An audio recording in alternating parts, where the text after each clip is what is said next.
So MJ says, could you explain the symbolism of Baphomet and also the depiction of two angels kneeling before him?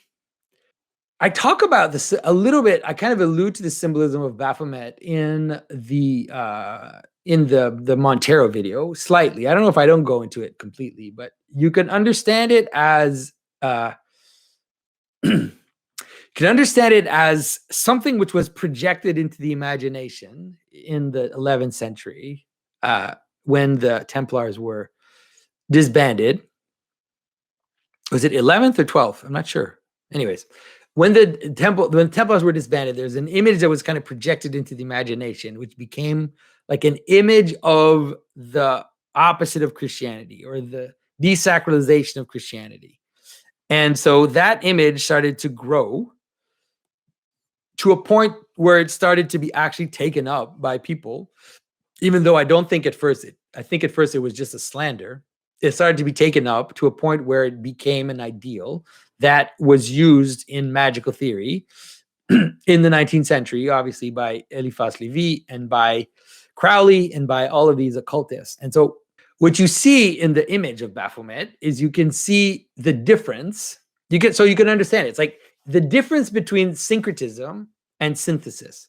So Christ is an image of synthesis in which dualities are in the image of Christ. So it's like I've talked about this, like the blessing finger in the book, the two eyes, the inner garment, the outer garment. This duality is there in the image of Christ.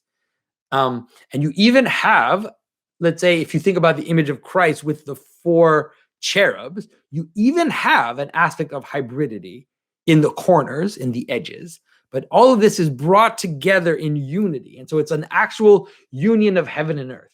So when the occultists say, as above, whatever, it's like as above, so below, that's actually what Christ does. Like, really, that's what Christ does. But their image, like an image of Baphomet, is actually an image of confusion. It's an image of hybridity. It's an image of monstrosity. And that's why it presents itself that way. And so Baphomet is a hermaphrodite. Baphomet is a half human, half man. So they see it as, the people who produce that say it as, well, it's a union of opposites. But there are unions of opposites which are confused union of opposites, and there are unions of opposite which are synthetic.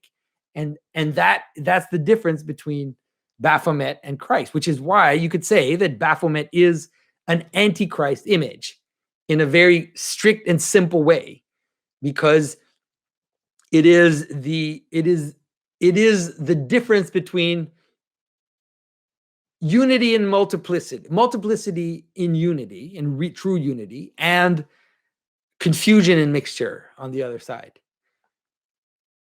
So that's what I think. And I think that the upside down pentagram is an image of that. So some of you have probably seen, I did a video on the upside down pentagram for patrons only. And in that video, that's kind of what I explained. It's like, why is this upside down pentagram? Because it has to do with this worship of multiplicity and this kind of seeing the unity how can I say this? To see unity emanating from multiplicity rather than, let's say, the other way around.